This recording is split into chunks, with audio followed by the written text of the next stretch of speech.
ఇప్పుడు ప్రపంచవ్యాప్తంగా ఒక చర్చ జరుగుతుంది.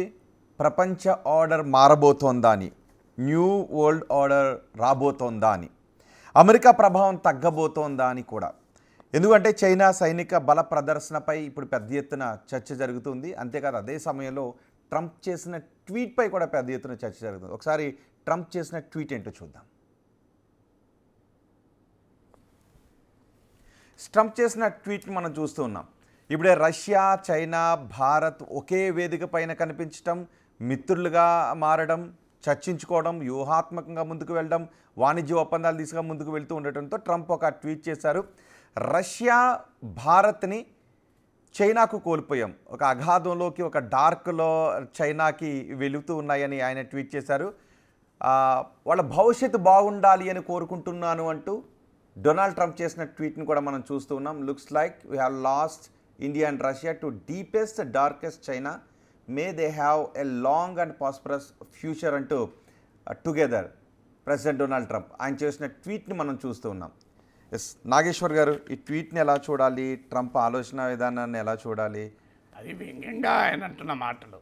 ఇదివరకు అన్నాడు కదా, మీ డెడ్ ఎకానమీ ఇండియా రష్యా ఇద్దరు కలిపి ఎక్కడ దూకి చావండి అన్నాడు కదా. సో ఇప్పుడు కూడా అది సటారికల్ కామెంట్. ఏదో మనకి ఇండియా, చైనా, రష్యాను గ్రీట్ చేస్తున్నది కాదు. డార్కెస్ట్ అండ్ డీపెస్ట్ చైనాలో లాంటి అగాధంలోకి మీరు కూరుకుపోతున్నారు, అందువల్ల మీకు wish you all the best అంటున్నారు. కానీ ట్రంప్కి అర్థం కాదు, కూరుకుపోయింది అమెరికానే, మనం కాదు. ఇలా అమెరికన్ ఎకానమీకి చైనా $450 బిలియన్, 45,000 కోట్ల డాలర్ల ఎగుమతులు చైనా చేస్తుంది. మన దేశంతో పోలిస్తే చైనాతో అనేక రేట్లు ఎక్కువ డెఫిసిట్ ఉంది అమెరికాకు. ఇలా ఎందుకు చైనా పైన 30% విధించాడు, మన పైన 50% విధించాడు? ఎందుకు చైనా రష్యన్ ఆయిల్ ఎక్కువ ఉంటుంది మనకన్నా? అయినా ట్రంప్ ఏమంటలేడు. ఇరాన్ నుంచి 90% ఆయిల్ చైనా కొంటుంది. ఎందుకు ఏమనలేకపోతున్నాడు? కారణం America cannot do anything, cannot live without China. ఆ పరిస్థితి తెచ్చుకున్నాడు. దీనికి కారణం ఏంటంటే కిసింజర్ డిప్లొమసీ అని. ఎర్లీ 70s కోల్డ్ వార్ పీరియడ్లో సోవియట్కు అమెరికాకు మధ్య ప్రపంచం చీడిపోయింది, పోలరైజ్డ్ పోటీ. అప్పుడు సోవియట్ యూనియన్ను ఏకాకి చేసేందుకు వ్యూహాత్మకంగా అమెరికా, చైనా కలవాలి అని హెన్రీ కిసింజర్ డిప్లొమసీ. అది కిసింజర్ అన్న మాటలు అది. సో ఆ కిసింజర్ ఆ మాట అన్న తర్వాత ప్రెసిడెంట్ నిక్సన్ చైనాకి వెళ్ళారు. చైనాను అమెరికాను కలపడంలో ఆ రోజు పాకిస్తాన్ కీలక పాత్ర పోషించింది. అందుకే అమెరికా పాకిస్తాన్ పైన ప్రేమ.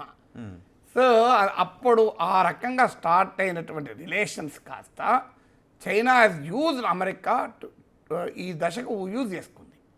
దాంతో ఇవాళ చైనా మార్కెట్లో, అమెరికా మార్కెట్లో మొత్తం చైనా వస్తువులే. సో ఆ సిచ్యువేషన్ అంటే అందుకే అమెరికాకే అనుభవం ఉంది. డార్కెస్ట్ అండ్ డీపెస్ట్ చైనా అగాధంలో కూరుకుపోయింది అమెరికా. సో ఇక అందువల్ల ట్రంప్కి అర్థం కావాలి, అది మనం కాదు కూరుకుపోయింది. ఇండియా చైనాతో రిలేషన్స్ ఉంటుంది, అమెరికాతో ఉంటుంది, రష్యాతో ఉంటుంది. మనమేమి ఏ అగాధంలో కూరుకుపోయేంత మరుగుజ్జలం కాము ఇండియా.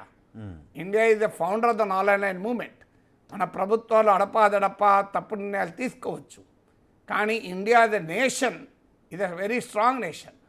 1000 సంవత్సరాల దండయాత్రల్ని, విదేశీ పాలనను ఎదిరించి నిలబడ్డ గొప్ప దేశం ఇది. అందువల్ల ఈ దేశాన్ని మీరు కావాలనుకున్న అగాధంలో తోయలేరు. అంటే అమెరికా అగాధంలో ఇప్పటిదాకా పడ్డావు, ఇప్పుడు చైనా అగాధంలో పడుతున్నావు అనేది ట్రంప్ బాధ ఇండియాకు.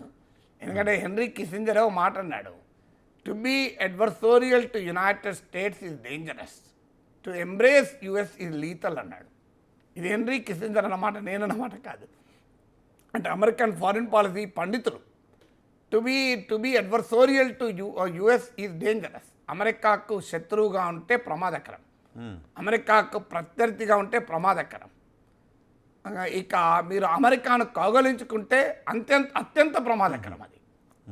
అందుకే ఇప్పుడు problem with Indian foreign policy, నేను ఇంతకుముందు కూడా అంటున్నది ఇది. ఇండియన్ ఫారిన్ పాలసీ ఏమైందంటే ఉంటే డేంజరస్కి వెళ్ళాం, లేదా లీతల్కి వెళ్తూ వస్తున్నాం. సో హెన్రీ కిసింజర్ ఉపదేశాన్ని మనం పాటించాలి. అంతకుముందు ఎక్కడ పోయాం, టు ఎంబ్రేస్ యుఎస్. అన్ని రకాలుగా గత 20-25 ఏళ్ళుగా భారత ప్రభుత్వాలు అమెరికా కౌగిలోకి వెళ్ళిపోయాయి. అమెరికా నాయకత్వాన్ని క్వాడ్లో చేరాం. అమెరికా వద్దంటే ఇరాన్ నుంచి ఆయిల్ కొనలేదు, అమెరికా వద్దంటే వెనిజులా నుంచి ఆయిల్ కొనలేదు. ఇప్పుడు ఈ మధ్యకాలంలో అయితే అమెరికా ఇరాన్పై దాడి చేసినా మాట్లాడడం, ఇజ్రాయెల్ గాజాపై దాడి చేసినా మాట్లాడడం, వెళ్ళి అమెరికా కౌగిల్లోకి వెళ్ళిపోయాం. అది లీతల్, అత్యంత ప్రమాదకరం అని చెప్పి నువ్వు అమెరికాతో అడ్వర్సరీగా ఉండడం కూడా ప్రమాదకరమే. Can India live without America? ఇవాళ మీకు 50% వస్తువులపైన ట్యాక్స్, రేపు కనుక సాఫ్ట్వేర్ పైన ట్రంప్ ట్యాక్స్ వేసాడు అనుకో, ఎంత ప్రమాదకరం అది ఇండియాకు. అందువల్ల అమెరికాతో ఏదో ఘర్షణ పడమని నేను చెప్పడం లేదు. అమెరికాతో ఘర్షణ పడు, అమెరికాకు లొంగిపోకూడదు, అమెరికాతో ఘర్షణ పడకూడదు. అమెరికాతో గౌరవప్రదంగా డీల్ చేయగలగాలి. అక్కడ మన ఫారిన్ పాలసీ అనేది from A position of strategic autonomy నుంచి, పాలసీ ఆఫ్ మల్టీ అలైన్మెంట్ నుంచి ఉండాలి. అన్ఫార్చునేట్లీ మన ప్రభుత్వాలు పోతే వెళ్ళి అమెరికా కౌగిల్లో పడ్డాయి, లేదంటే అమెరికాను ప్రశ్నిస్తూ చైనాతో రష్యాతో తిరుగుతామంటున్నారు. నేను ఉదాహరణకి ఇవాళ ఇండియన్ సాఫ్ట్వేర్ 54% అమెరికాకే. రేపు ఏమవుతుందో ఒకవేళ సాఫ్ట్వేర్ మీద పనులు వేస్తే మన సాఫ్ట్వేర్ రంగం కుదేలవుతుంది.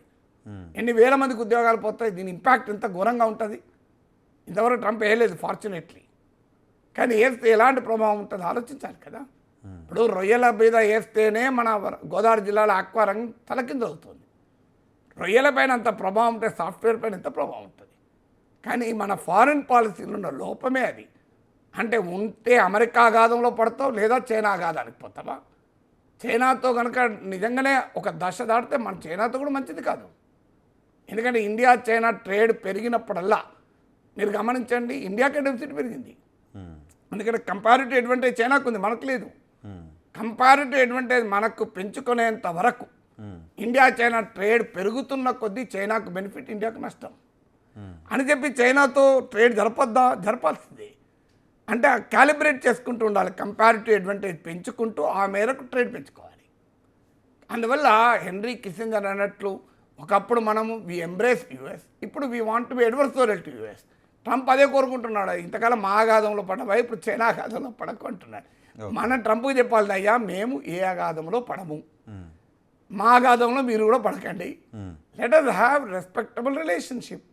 అయినా ఇవాళ ట్రంప్ ఇండియా, భారత్, చైనాకు, రష్యాకు దగ్గర కావటానికి కారణం కూడా ట్రంపే కదా. ఇప్పుడు ట్రంప్ మీకు హయ్యెస్ట్ టారిఫ్లు BRICS, Brazil, Russia, India, China, South Africa. ఇందులో బ్రెజిల్ పైన 50%, ఇండియా పైన 50%, చైనా పైన 30%, రష్యా పైన మీకు చెప్పాల్సిన అవసరం లేదు. ఇది విధించాకనే కదా. బ్రిక్స్ అంటే మా ఊరుకో ఒంటికాల మీద లేస్తాను ట్రంప్.